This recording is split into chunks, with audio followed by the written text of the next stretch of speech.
हमारे मंत्री जी बहुत सीधे साधे सरल हैं, इसलिए मैं उनको बहुत सरल भाषा में प्रश्न पूछ रहा हूँ।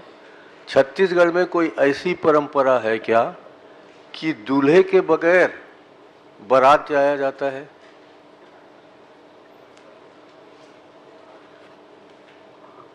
माननीय अध्यक्ष महोदय, अब जैसे माननीय नेताजी का मैं इशारा समझ रहा हूँ कि हम लोग दिल्ली और बॉम्बे में इन्वेस्टर सम्मेलन किए थे, शायद उसके इशारा कर रहे हैं वो।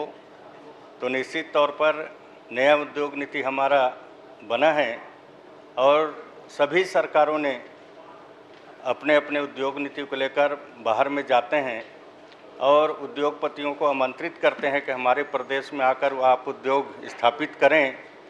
कांग्रेस सरकार में भी विदेश तक कभी इन्वेस्टर सम्मेलन हुआ था।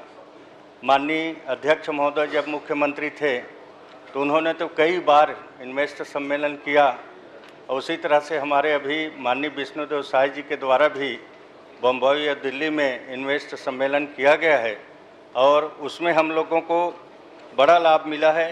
31 प्रस्ताव हमको मिले हैं जिसमें लगभग 47,000 करोड़ का इन्वेस्ट का प्रस्ताव हमको मिला है।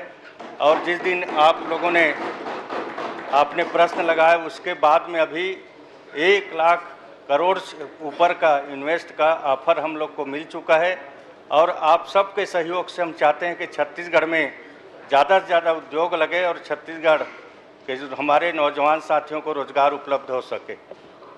देखिए साहब जी, मंत्री जी, आपको जितना सिखाया गया आपने तो कह दिया। मेरा पूछने का अर्थ ये है, बिना दूल्हे के बारात का मतलब ये है कि आपने अपने उद्योग के लिए भूमि का चयन किया ही नहीं है और भूमि का चयन नहीं हुआ है, आप वहाँ इंडस्ट्री लगाना चाहते हैं और बिना भूमि के आप कैसे बताएंगे कि कौन सी भूमि में कौन सी इंडस्ट्री लग रही है? दूसरी बात, 31 आदमी का आपने जो चयन किया है उद्योगपतियों का, आपने इनविटेशन भेजा है, इनविटेशन टू इन्वेस्ट। आपको यहाँ आकर हमें हमारे छत्तीसगढ़ में आपको उद्योग लगाना है, इसलिए आपने आमंत्रित किया है। तो ये आए नहीं है, आपने लिख लिख के बुलाया है। तो मैं कह रहा हूँ इतनी जल्दी नहीं है, आप अच्छे से विभाग में काम करा लीजिए, अपना ज़मीन खोज लीजिए, जल का स्रोत समझ लीजिए, बिजली वहाँ आएगी कि नहीं ये समझ लीजिए, उसके बाद आप जाइए ना। किसने मना किया? आप भी जाइए, जैसे पूर्व मुख्यमंत्री जी विदेश जाते थे, हम लोगों को भी ले जाइए। 1-2 में तो चल ही सकते हैं, कोरबा वगैरह जाना हुआ तो कोरबा के लिए जाएंगे तो हम भी चलेंगे विदेश, देखेंगे कि आप वहाँ विदेश में क्या क्या करते हो। माननीय अध्यक्ष महोदय, नेताजी ने बहुत अच्छी बात कही। इस बार हम लोग कहीं भी इन्वेस्टर सम्मेलन करने के लिए हमारे प्रदेश के मुख्यमंत्री जाएंगे तो निश्चित तौर पर उनको भी आमंत्रित करेंगे।